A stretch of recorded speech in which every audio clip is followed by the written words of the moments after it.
क्या कभी आपने सोचा भगवान शंकर ने माता सती का त्याग क्यों किया था और माता सती को दक्ष के यज्ञ में जाके जान देनी क्यों पड़ी? आज हम बताएंगे इसी बारे में। तब तक वीडियो को लाइक करो और चैनल को सब्सक्राइब करो, कमेंट करो हर हर महादेव और हमें बताइए वीडियो आपको कैसा लगा। तो चलिए शुरू करते हैं। सबसे पहले मैं बताना चाहूंगा कि भगवान शंकर ने माता सती का त्याग कभी नहीं और शिव और शक्ति का ही रूप है, प्रकृति और पुरुष का ही रूप है। ये दोनों एक ही हैं। ये परम ब्रह्म का रूप है, ये अलग अलग नहीं है। तो ये कहना कि भगवान शंकर ने माता सती का त्याग किया था, ये बिल्कुल असंभव बात। मुझे ये बात बिल्कुल गलत प्रतीत होती है कि शिव जी ने सती का त्याग किया। लेकिन हाँ, ये बात भी सत्य है कि प्रभु शंकर ने माता सती को पत्नी रूप में देखना छोड़ दिया था। उसके पीछे एक कथा है, एक कारण है। चलिए हम उसी पे बात करते हैं। एक समय शिव जी माता सती के साथ संसार में घूम रहे थे, विहार कर रहे थे। ध्यान देने वाली बात है कि प्रभु शिव टाइम ट्रेवल कर सकते थे और वो समय में कहीं भी आगे और पीछे जा सकते। शिव जी के साथ साथ यह काम काकभूषुंडी भी कर सकते थे। काकभूषुंडी वही जो रामायण में आते हैं। तो शिव जी माता सती के साथ संसार में विहार कर रहे थे।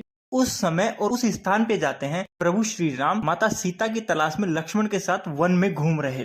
भगवान शंकर को मिल जाते हैं तो भगवान भोलेनाथ श्री राम को प्रणाम करके आगे निकल जाते। यह देख के माता सती को अत्यंत आश्चर्य हुआ। यह कौन है जिसको प्रभु शिव भी प्रणाम कर रहे हैं, नमस्ते कर रहे हैं, उनको नमन कर रहे हैं। थोड़ा आगे जाने पर माता सती से रहा नहीं गया और उन्होंने यह पूछ लिया। उन्होंने बोला, हे महादेव, इस संसार में ऐसा कौन है जिसे आप प्रणाम कर रहे हैं? आप सारी सृष्टि के कर्ता हैं, आप सारी सृष्टि के निर्माता हैं, आप परम ब्रह्म हैं, लेकिन फिर भी ऐसा कौन है जिन्हें आप नमन कर रहे हैं? तो महादेव जी मंद मंद मुस्कुराते हुए बोलते हैं, हे सती, कोई साधारण पुरुष नहीं है, बल्कि ये संसार का पालनहार श्री विष्णु है। लेकिन माता सती को उन पर विश्वास नहीं हुआ। उनकी परीक्षा लेने के लिए सीता जी का रूप लेके उनसे मिलने चली जाती है। लेकिन भगवान श्री राम ने उन्हें पहचान लिया और हाथ जोड़कर बोले, हे माता, आप शिव जी से दूर मत जाइए, उन्हीं के पास चली जाइए। तो माता सती को बहुत बुरा लगा अपने इस कृत्य पे और वो उदास मन से वापस शिव जी के पास चली गई। शिव जी, जिनको ये सारा वृत्तांत पता था, दूर से उन्होंने माता सती को माता सीता का रूप लिए हुए देख लिया। भोलेनाथ, जो माता सीता को अपनी माता के समान समझते थे, अत्यंत आदरणीय समझते थे, उनका रूप लिए सती को देखा तो उन्हें सती में भी अपनी माता ही दिखाई।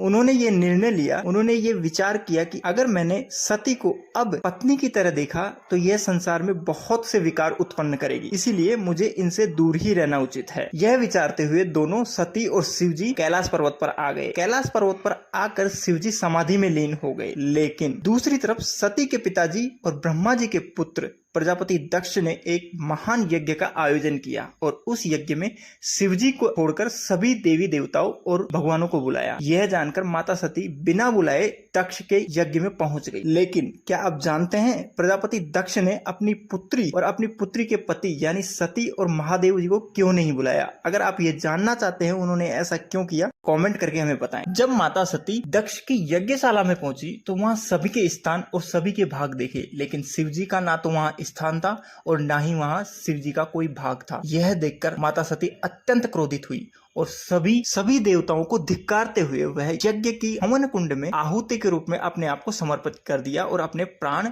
दे दी। लेकिन जब इस बात का, इस पूरे वृत्तांत का महादेव जी को पता लगा कि उनकी प्रिय पत्नी दक्ष के यज्ञ में अपनी जान दे चुकी है, तो अत्यंत क्रोधित होकर उन्होंने अपने एक गण जिसका नाम था वीरभद्र और माता काली को भेजा। उन दोनों ने सभी देवताओं और देवताओं के साथ दक्ष और भगवान विष्णु को भी पराजित कर दिया और वीरभद्र ने दक्ष की गर्दन काटकर उसी हवन कुंड में डाल दिया। लेकिन अब क्या आपके मन में विचार आता है कि भगवान विष्णु सृष्टि के पालनहार किसी गण से या किसी से भी कैसे हार सकते हैं, या वो शिव जी के विपरीत कैसे हो गए, कैसे उन्होंने शिव जी के गण से युद्ध किया? अगर आप जानना चाहते हैं तो कमेंट करके हमें बताएं। तब तक वीडियो को लाइक करें, चैनल को सब्सक्राइब करें और वीडियो को शेयर करें। Thank you. बोलो हर हर महादेव।